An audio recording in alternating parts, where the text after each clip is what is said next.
Bonjour à tous, bonjour à toutes et bienvenue dans ce deuxième épisode de cette série spéciale des plantes et des planètes. Dans ce deuxième épisode, je continue à vous parler de ces connexions si profondes et si précieuses qui relient les plantes aux astres, qui relient l'herboristerie à l'astrologie. Aujourd'hui, nous n'avons pas de compréhension de trame énergétique ou de système cohérent qui relie des êtres apparemment séparés, les plantes et nous, entre eux. En herboristerie, l'apprentissage pour moi débute par la communication végétale, notre propre relation unique, spécifique, intime et personnelle avec une plante, avec un arbre, un être végétal, constitue le début de toute connaissance sur le végétal, car au commencement de toute relation et connaissance d'un autre vivant, d'un autre être vivant, se tient l'apprentissage de son langage, de son propre langage et de sa propre intelligence. Vous apprenez avec respect à comprendre sa manière d'être vivant et de relationner avec tout ce qui l'entoure, de vivre, de communiquer, comment s'exprime cette intelligence, puis vous pouvez ensuite mettre autour les connaissances sur les propriétés chimiques d'une plante, les propriétés psychospirituelles d'une plante, les indications d'un élixir floral, comment créer une huile médicinale, les liens avec les planètes, sans tout séparer. Dans notre compréhension du végétal, nous avons du mal à réunir ces connaissances, les relier dans une vision cohérente qui fasse sens pour nous.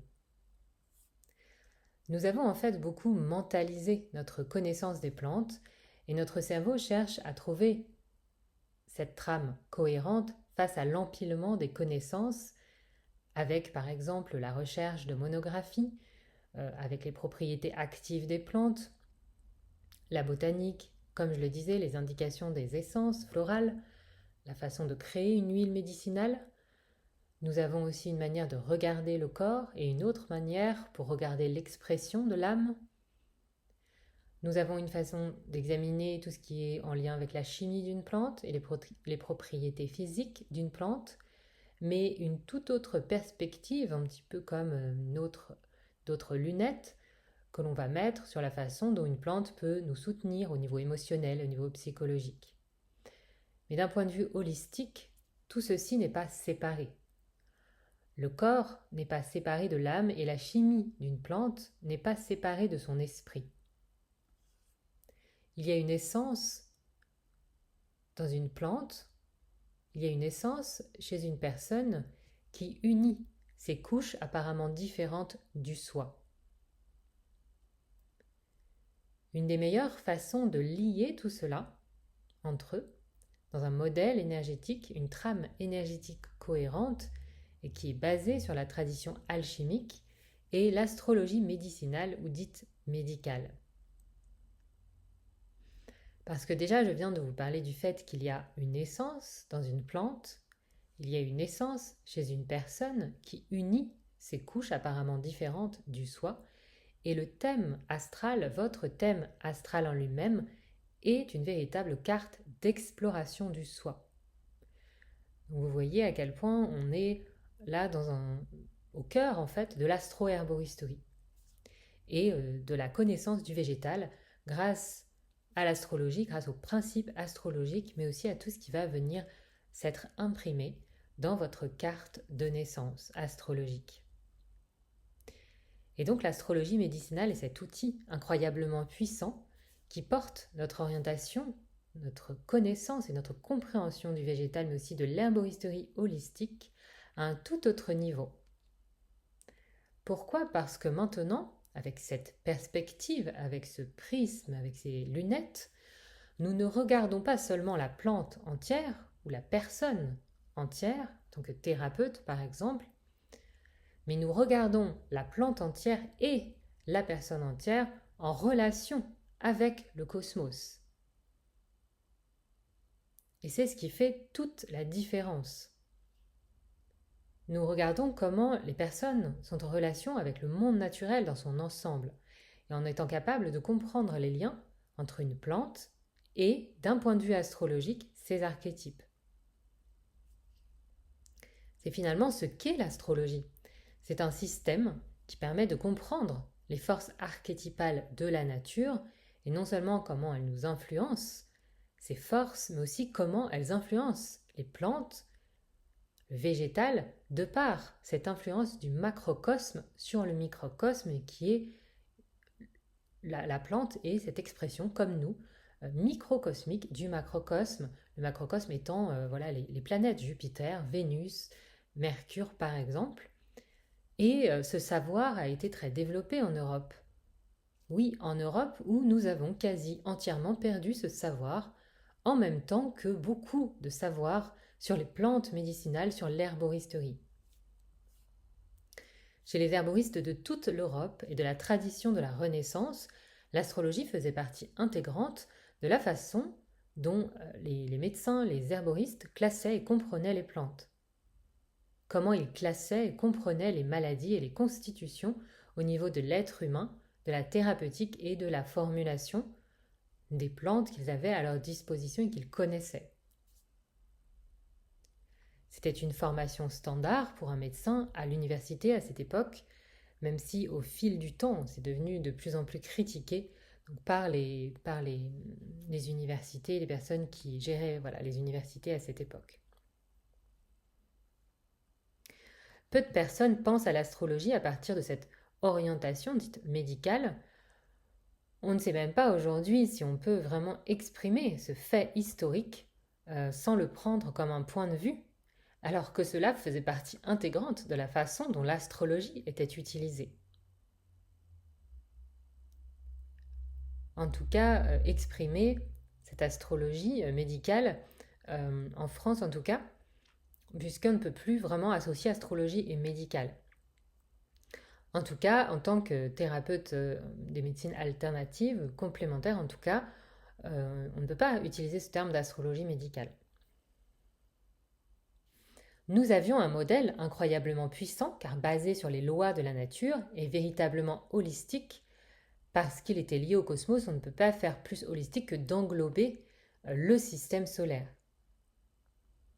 Et holistique dans la façon dont il va unir les personnes et les plantes à ces forces archétypales de la nature. Par exemple, notre thème natal est essentiellement l'endroit où les planètes, les signes et ces forces archétypales se trouvaient tout au long des saisons au moment de notre naissance. C'est un instantané, une photo spécifique de ce temps et de cet espace et de la manière dont les forces archétypales interagissaient à ce moment-là.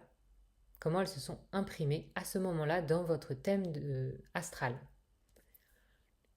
Ces forces nous imprègnent de leur influence. On l'aperçoit beaucoup aujourd'hui au niveau de la personnalité, du développement et de l'évolution de notre âme. Mais ce qu'il faut bien comprendre, c'est qu'elle est également très corporelle. Elle influence la forme et le contour de notre corps, notre constitution innée, les organes et notre prédisposition à certains déséquilibres, certains schémas en fait énergétiques et constitutionnels. Et aussi, ce qui est fascinant, c'est qu'elle va nous indiquer comment les systèmes d'organes communiquent entre eux, sans avoir une vision manichéenne ou de prédiction des maladies. Il n'y a rien de négatif dans la façon dont les systèmes d'organes communiquent. Ça nous demande aussi, l'astro-herboristerie, de sortir de la peur et de voir en fait aussi notre thème comme un outil d'évolution. Nous avons tous des potentiels d'évolution. Par exemple, certaines personnes ont un Mercure bien intégré. Ils peuvent communiquer, s'exprimer et apprendre très facilement. La planète Mercure représente notre esprit et notre façon de penser et de communiquer. Certaines personnes l'ont très bien développé.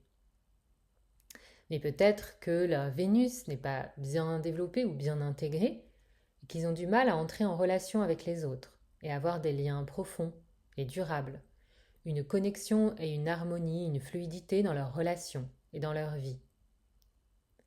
Et cela nous amène aussi à aller voir du côté de la Lune qui représente nos besoins. Donc nous voyons ici dans cet exemple que c'est l'archétype vénusien qui tente de nous apprendre quelque chose. Ou l'archétype mercuriel, comme j'ai dit au début, ça peut être aussi ça, mais là dans notre exemple c'est l'archétype de Vénus.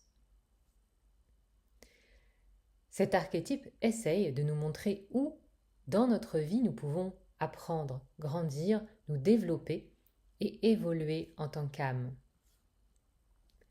Mais ces modèles de l'âme où nous avons besoin de grandir et d'apprendre vont influencer directement l'esprit et les émotions et influencer aussi le corps, et donc notre vitalité, notre santé. En tant qu'herbaliste, herboriste ou phytothérapeute, plus nous pouvons avoir d'outils pour donc évaluer, faire de l'évaluation sur ce qui se passe au niveau des déséquilibres, de la force vitale, ce qui se passe avec la force vitale en fait du corps de la personne, mais aussi ce qui se passe au niveau à d'autres niveaux, mieux c'est. Il est courant que de nombreux herbalistes, de phytothérapeutes ou même de thérapeutes se fient à l'entrevue avec leurs clients comme seul moyen d'obtenir les informations dont ils ont besoin pour comprendre ce qui se passe pour ces personnes, pour pouvoir les aider au mieux de nos capacités et de nos compétences, dans la limite de ces compétences. Souvent, lorsque les personnes veulent avoir d'autres systèmes d'évaluation, nous nous tournons vers, par exemple, l'évaluation au niveau du pouls, de la langue, ou peut-être le diagnostic facial ou l'iridologie. Mais nous avons cet autre grand système très bien établi et très ancien, l'astrologie médicinale. Et que le plus merveilleux dans cette astrologie médicinale, dans ce modèle, c'est qu'il nous relie aux plus grandes forces archétypales de la nature et de l'univers. C'est une trame cohérente d'intégrité et un des outils les plus puissants que nous ayons en tant que thérapeutes pour cultiver et pour développer un système de phytothérapie holistique très raffiné, très efficace, très précis et vraiment spécifique. Dites-moi ce que vous en pensez dans les commentaires sous cet audio, cette série audio. Et donc j'espère que vous avez aimé ce deuxième épisode. Si vous souhaitez en savoir plus et si vous souhaitez vous former pour intégrer l'astro-herboristerie à votre pratique professionnelle, je vous invite à rejoindre la formation professionnelle en astro-herboristerie, cursus thérapeute, cursus créateur ou créatrice, jusqu'au 27 mai. Il reste 3 places pour le cursus thérapeute et 6 places pour le cursus créateur-créatrice. Je suis très heureuse de vous avoir proposé cette série et peut-être un 3e épisode. Dites-moi si vous auriez envie d'avoir un 3e épisode par rapport à cette série. Et donc je vous retrouve très bientôt et je vous souhaite une très belle journée ou une belle soirée. À bientôt.